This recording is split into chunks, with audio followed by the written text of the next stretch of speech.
In 2002, 4 years after inception, Google decided to conduct a crazy experiment, restructure the entire organization so that it is completely flat with zero managers. The intent behind this experiment was pretty simple: to give the software engineers the freedom so that they can develop products and they can innovate at their best. However, this experiment couldn't last for a very long time because a lot of people started going to the co-founders and the other executives with questions like, hey, which project to prioritize? Who will approve my expense report? So on and so forth, such small things. And as the company was growing, the founders, the executives could not focus on strategic vision related things and they had to start focusing on these small things. So they ultimately gave up on that experiment. However, the question still remained. The software engineers in Google, they were looking forward to a manager for probably operational support, but not for their actual work, right? They wanted to spend time designing, coding, debugging, but they didn't want to spend time communicating about what they are doing to a manager. Google had a fix in that scenario. The best talent that they are hiring from around the world do not believe in management. They wanted to go do stuff on their own. In that scenario, can they actually grow the company? Right? Even more fundamental, right? The executives also had this question: do managers matter? In this scenario, Google has launched Project Oxygen. This was in 2008-2009. The entire objective of Project Oxygen was pretty simple: to figure out if managers really matter and if they improve the overall performance of the team and the company itself. However, the Project Oxygen team knew that they need to have the highest standards of proof to say either ways that, hey, yes, managers do matter or managers don't matter, right? So they went ahead and started conducting a multi-year research project. However, they took an alternative stand. Rather than going and trying to test if managers matter, they started conducting experiments to see, hey, my hypothesis is that managers don't matter, and they wanted to see if they fail again and again and again. So the first thing that they did was they went ahead and looked at the exit interviews of all the Google employees in the last couple of years to figure out, hey, if the exits of these employees are because of the managers. Unfortunately, there were not too many people exiting Google, so there was not enough data to conclude either ways. Then they started conducting feedback and performance reviews, right? Then they started going and looking into the performance reviews. The performance reviews or the year-end annual reviews, which will say, hey, whether your manager is good, bad, whatever, and hey, how did your team perform overall and how was your performance? So they started drawing relationships between these things and they figured out that, hey, the teams which were performing well also started saying that their managers are good. The data itself started to prove that, hey, there is a relationship between the performance of the team and whether it's a good or a bad manager, right? They continued with surveys, they continued with other feedback forms, and they did a lot of other things, and the result was again and again and again the same. Yes, managers do matter. Well, that was not new, right? They previously have done some experiments, they did not work, and now again Project Oxygen was launched and they realized that managers do matter. But the bigger question over there was, hey, what is the difference between a good manager and a not so well performing manager?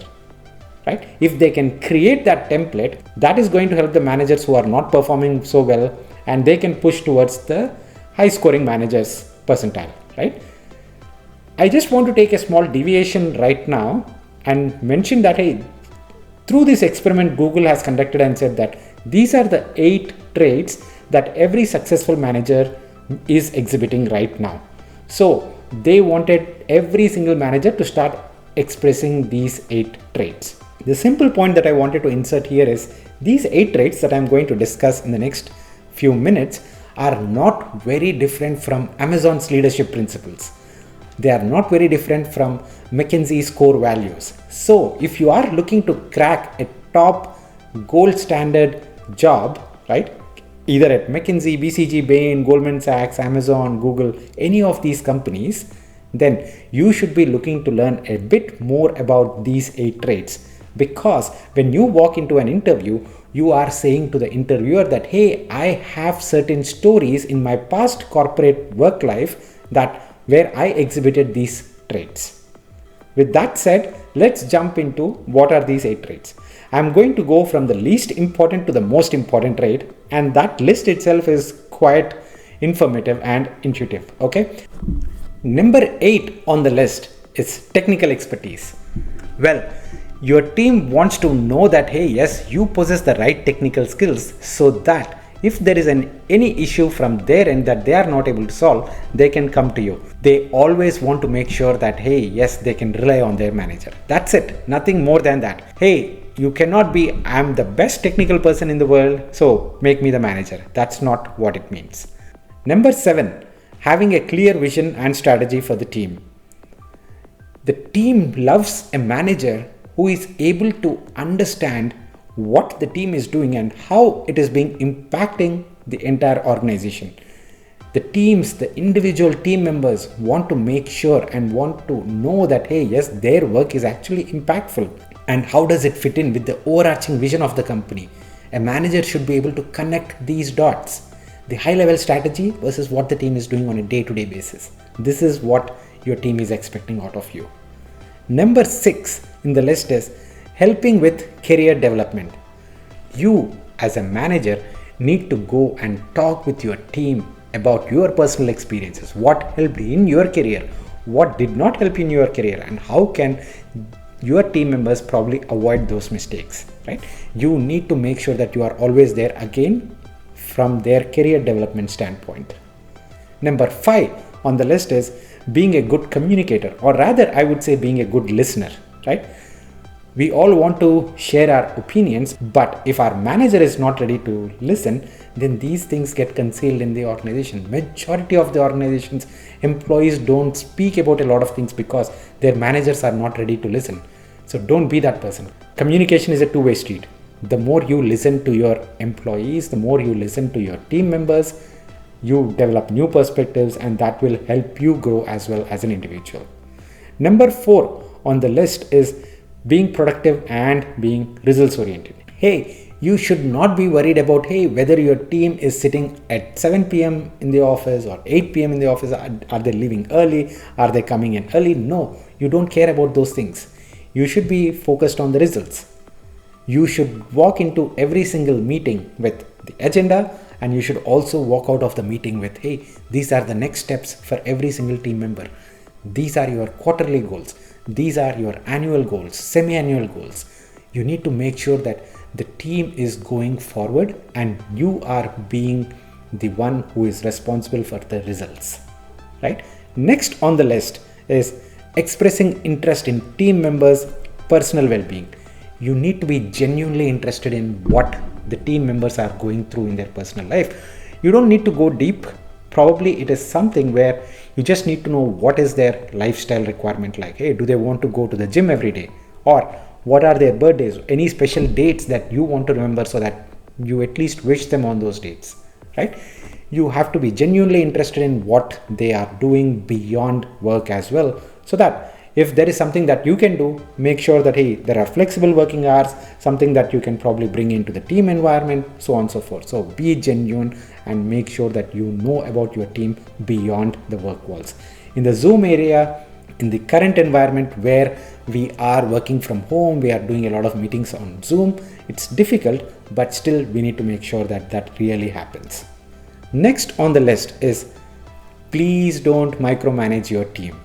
This is one of the topmost things that good managers exhibit, right? It doesn't mean that you are hands off. It means that, hey, you align with your team on day one, even before the project is getting started, that, hey, these are the 3 or 4 checkpoints that I want to make sure that I am coming and learning about the progress, right? If at any point in time, if you have issues, please do let me know. Right? It's all about communication, but being very clear when you are getting into the mix and when you are not. Google has done a wonderful thing. What they did is, for a few of the software engineering managers, they have given 30 to 35 reports, right? That is 30 to 35 software engineers would be reporting to a manager, right? In that scenario, there is absolutely no way that a manager can go and micromanage any of these employees, right? 30 to 35 is just too many. And that's by design so that they won't be micromanaging. Even if you are not in that setup, please don't do micromanagement. The final and the last and the most important trait on this list is be a good coach. And what does being a good coach means? Understanding where they want to go in their career and how can you help them to get there. Number 2, are they really interested in the work that these guys are doing versus do they want to do something else? If they want to do something else, then you need to make sure that you are facilitating and you are giving that opportunity to your immediate team members. Finally, make sure that you are giving them positive feedback if they are improving on any particular aspect, or if they are really strong on one aspect, please make sure to give that positive feedback, and that will do wonders for not only the individual but also for your relationship, right? These are the 8 factors that came out of Project Oxygen. I personally believe, and I have seen it in my work experience at McKinsey as well, that hey, these traits are applicable across gold standard companies.